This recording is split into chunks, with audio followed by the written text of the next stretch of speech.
বিবাদী শেখ ফজলুল তাপসকে নির্বাচিত ঘোষণা করা এত দ্বারা বাতিল করা হবে।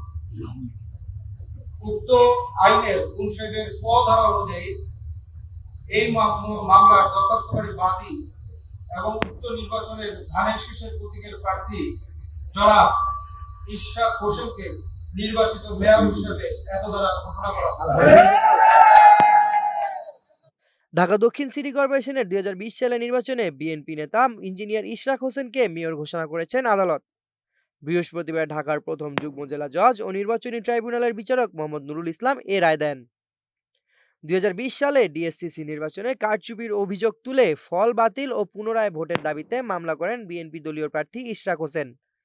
মামলায় তৎকালীন প্রধান নির্বাচন commissioner K M Nurul Huda, returning কর্মকর্তা মোহাম্মদ আবুল কাশেম ও দক্ষিণ সিটি কর্পোরেশনের সাবেক মেয়র ব্যারিস্টার শেখ ফজলুল তাপস সহ 8 জনকে বিবাদী করা হয়েছিল। এ রায়ের প্রতিক্রিয়ায় ইশরাক হোসেন বলেন, আমরা ন্যায় বিচার পেয়েছি, এটা হলো মূল বিজয়। আমি মেয়র হতে পারবো কিনা বা শপথ নেব কিনা সেটা সম্পূর্ণ দলীয় বিষয়।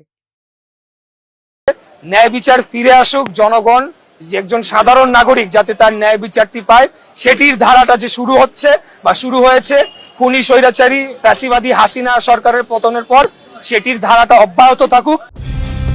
কালার এক্সপার্ট, জর্জ স্যাপ এবং মাইল্ড অন হ্যান্ডস টেকনোলজি সমৃদ্ধ অরিক্স ক্রিস্টাল ওয়াশ আপনার লন্ড্রি এক্সপার্ট। 2020 সালের 1 ফেব্রুয়ারি ঢাকা উত্তর ও দক্ষিণ সিটি কর্পোরেশনের নির্বাচন অনুষ্ঠিত হয়।